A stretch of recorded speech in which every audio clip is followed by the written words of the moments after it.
अस्सलाम वालेकुम। अबरार रशीद आपकी खिदमत में एक मरतबा फिर हाजिर है और आज मैं कोशिश करूंगा कि आपने जो मुझसे सवालात किए हैं गुज़श्ता एक हफ्ते के दौरान मैं उनके तफसीलन जवाब आपको दे सकूं, लेकिन उसके लिए मेरी आपसे सिर्फ दो गुजारिशें हैं। पहली तो ये कि आप मेरे चैनल को सब्सक्राइब कर लें, उस पर जो घंटी का बटन है उसे प्रेस करें ताकि मेरी ताज़ा तरीन वीडियो आप उसका नोटिफिकेशन आप तक पहुंच सके। और दूसरी मेरी गुजारिश ये है कि आप बराए मेहरबानी मेरी ये वीडियो आखिर तक देखा करें। ये इतनी लंबी वीडियो नहीं होती। होता ये है कि आप 2-3 मिनट देख के वीडियो छोड़ देते हैं और आपके सवाल का जवाब मैं दे चुका होता हूं और आप दोबारा सवालात मुझसे पूछते हैं व्हाट्सएप पर। तो आज मैं कोशिश करूंगा, सबसे पहली तो आपकी शिकायत हैं जो जिसका मैं जिक्र करूंगा। शिकायत आपकी पाकिस्तानी सफारत खाने से हैं, पाकिस्तानी कौंसल खाने से हैं। आपका ये कहना है कि आप बार बार वहां पर जाते हैं, बार बार फोन करते हैं, लेकिन आपको कोई तसल्ली बख्श जवाब नहीं दिया जाता। बहुत से लोग ऐसे हैं जिन्होंने अपनी वीडियोस बनाकर भेजी हैं और वो बता रहे हैं कि किस तरह परेशानी और कसम पुरसी के आलम में एक एक कमरे में 6-6, 8-8, 10-10 अफराद रहने पर मजबूर हैं। उनके पास खाने के लिए कुछ नहीं है, रहने का बहुत बड़ा मसला है और वो किसी न किसी सूरत पाकिस्तान वापस जाना चाहते हैं। इस हवाले से मुझे उम्मीद है, इससे पहले भी मेरी जितनी भी वीडियोस हैं वो पाकिस्तानी सफारत खाने, पाकिस्तानी वजारत खारजा के हुकाम तक पहुंचती रही हैं और मुझे उम्मीद है मेरी ये वीडियो भी ज़रूर वहाँ के हुकाम या आला सरकारी अफसरान तक पहुंचेगी और इस बात का तदारुक करेंगे। वीज़ों से मुताल्लिक बेशुमार सवालात आते हैं और उनके जवाब मैं पहले ही दे चुका हूँ। एक मरतबा नहीं, दो नहीं, तीन नहीं, बल्कि मैं 10-10 मरतबा ऐसे सवालात के जवाब दे चुका हूँ जो आपने मुझसे एक मरतबा फिर पूछे हैं। मैं कोशिश करूंगा आज फिर मैं उनके जवाब दे सकूं। तो भाइयों, जो वीज़ा आपके पास वैलिड था 1 मार्च 2020 तक, वो तो वैलिड था। अब उसके बाद अगर वो वीज़ा, कोई भी वीज़ा है, वो रेजिडेंट वीज़ा है, टूरिस्ट वीज़ा है, विजिटर वीज़ा है, एम्प्लॉयमेंट वीज़ा है, अगर वो कैंसिल हुआ है किसी वजह से या उस वीज़े की मियाद ख़त्म हो गई है, तो आपका वो वीज़ा कैंसिल शुदा है, मियाद ख़त्म हुई है, कोई भी वजह है, वो वीज़ा 31 दिसंबर 2020 तक कारामद है। कारामद इसलिए है कि अब आपके पास वीज़ा वहां पर हो या ना हो, आप दुबई से, यूएई से, अबू धाबी से, शारजा से आप वापस पाकिस्तान बगैर किसी रोक टोक के आ सकते हैं। रही बात पीआईए की फ्लाइट्स की, तो पीआईए की जो रजिस्ट्रेशन फ्लाइट्स हैं ये खुसूसी परवाजें हैं। इसके लिए आपको खुसूसी टिकट खरीदना पड़ेगा। जिन लोगों ने पहले से पीआईए या किसी और एयरलाइन का टिकट खरीद रखा है वो टिकट अब कारामद नहीं होगा। जो लोग आपको ये कहते हैं कि नहीं वो आपके उस टिकट पे या मजीद पैसे लेकर आपको वो पाकिस्तान भिजवा देंगे, तो वो आपसे धोखा करने की कोशिश कर रहे हैं।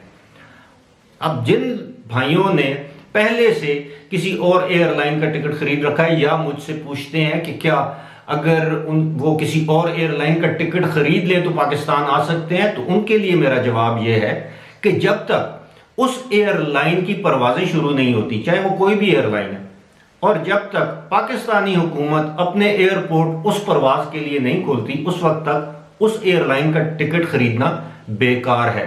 लिहाजा वो टिकट ना खरीदें जब तक वो एयरलाइन ऐलान नहीं करती कि वो पाकिस्तान के लिए परवाजें शुरू कर रही है। उस वक्त तक उस एयरलाइन का टिकट ना खरीदें, ना ही वो ऑनलाइन ये टिकट फरोख्त करेंगी। इसलिए आप ऐसे एजेंट हजरात से भी मुहतात रहें जो आपको झांसा देकर आप पर टिकट फरोख्त करने की कोशिश कर रहे हैं। वो टिकट जरूर फरोख्त करेंगे लेकिन उस टिकट पर आप फिलहाल ट्रैवल नहीं कर सकते, यानी सफर नहीं कर सकते। इसी तरह पाकिस्तान से कुछ लोगों ने, दोस्तों ने सवाल किया है कि उनके भाई हैं, रिश्तेदार हैं जो कि दुबई में हैं, उनका एम्प्लॉयमेंट वीजा था, जब वो गए हैं तो पाबंदियां लग गई, अब एम्प्लॉयमेंट वीजा जो है वो वैलिडेट नहीं हो रहा, इसके लिए रकम मांगी जा रही है दुबई में बाज एजेंट्स।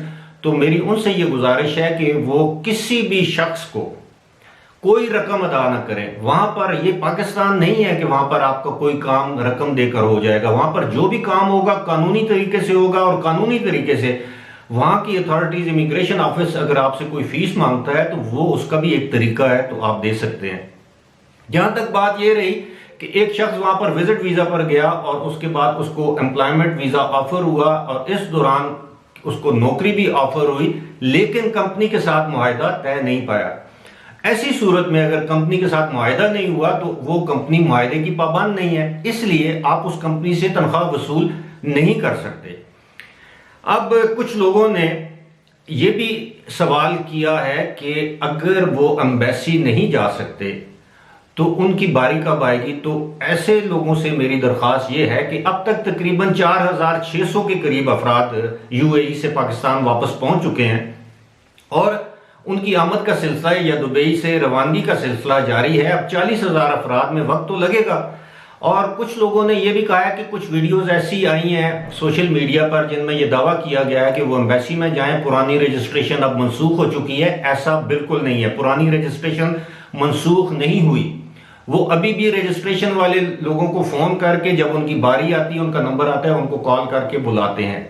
दूसरी बात, अगर एम्बेसी में खुदा न ख्वास्ता किसी शख्स का, वहां पर रहने वाले किसी पाकिस्तानी का कोई अजीज, करीबी अजीज, अल्लाह ना करे किसी के वालिदैन में से कोई भाई बहन बीवी बच्चा, उसकी हालत नाजुक है, उसके पास सबूत है या खुदा न ख्वास्ता वो फौत हो गया है, तो ऐसी सूरत में उस शख्स को तरजीही बुनियाद पर जो फर्स्ट अवेलेबल फ्लाइट या सबसे पहले दस्तयाब फ्लाइट होगी उस पर उसको भिजवाया जा सकता है। लेकिन उसके लिए भी आपको एम्बेसी के अंदर जो PIA का काउंटर है वहां से टिकट खरीदना पड़ेगा। इसके अलावा अगर कोई शख्स वहां पर शदीद अलील है, बीमार है, उसको कोई ऐसी बीमारी है जिसकी वजह से वो वहां पर इलाज नहीं करवा सकता, किसी को गुर्दे का मसला है, दिल का आर्जा है, कोई और बीमारी है, तो वो शख्स भी अप्लाई कर सकता है कि जी अब उसके पास वहां पर इलाज करवाने के पैसे नहीं है, इंश्योरेंस नहीं है,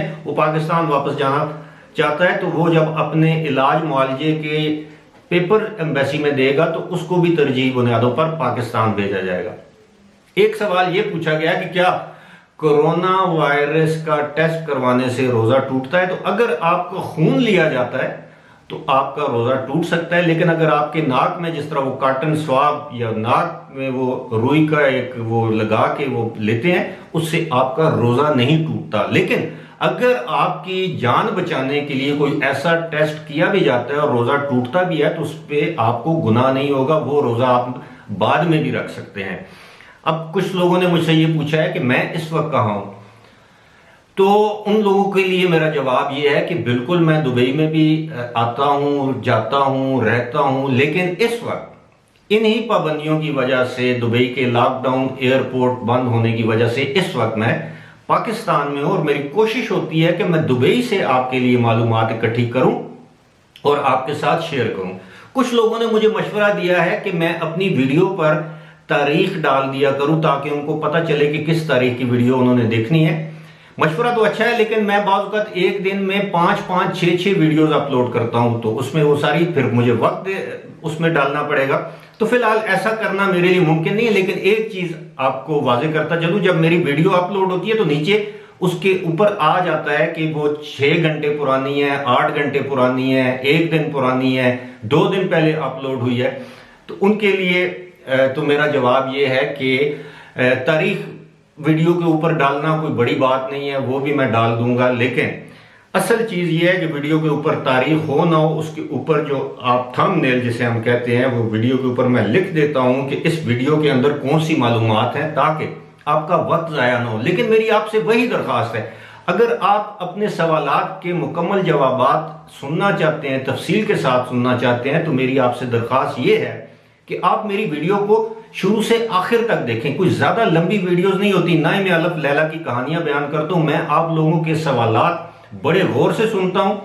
हाँ, कुछ लोगों के पर्सनल किस्म के सवालात होते हैं, उनके मैं जवाब देने से मैं कासिर हूं। मैं कोशिश करता हूं मैं सारे सवालात सुन के फिर उनको एक जगह इकट्ठा करके सबको इज्तिमाई तौर पर उसका जवाब दे सकूं। अब मैंने ये भी फैसला किया है कि हर हफ्ते की रात 11 बजे पाकिस्तानी वक्त के मुताबिक 10:30 और 11 बजे के दरमियान, जो आपके यहाँ 9:30 से 10 बजे का वक्त होगा, हफ्ते की रात मैं आपके सवालों पर मबनी वीडियो जो है वो मैं अपलोड करूंगा। एक गुजारिश मेरी और है जो मैं हमेशा करता हूं, लेकिन उस पर आप लोग अमल नहीं करते, कि आप मुझे व्हाट्सएप पर कॉल मत किया करें, मैं कॉल रिसीव नहीं करता। आप मुझे वॉइस मैसेज भेजेंगे, मुझे खुशी होगी, मैं जरूर सुनूंगा, फर्दन जवाब देने की भी कोशिश करूंगा, लेकिन इज्तिमाई तौर पर मैं हफ्ते की रात पाकिस्तानी वक्त के मुताबिक 11 बजे, आपके वक्त के मुताबिक 10 बजे मैं अपनी वीडियो अपलोड करूंगा, जिसमें आपको आपके सवालात के जवाब भी मिल सकते हैं। और साथ ही साथ मैं ये भी आपसे रिक्वेस्ट करूंगा, अगर आप कोशिश करें जब आप सवाल पूछते हैं, आप अपना नाम और अपने शहर या जगह का नाम भी बताएं। मिसाल के तौर पर अगर आपका नाम मोहम्मद सलीम है तो आप साथ ये भी जिक्र करें कि आप शारजा से बात कर रहे हैं, अबू धाबी से बात कर रहे हैं, दुबई से बात कर रहे हैं या किसी और जगह से। इसी के साथ फिलहाल मुझे दीजिए इजाजत। खुदा हाफिज।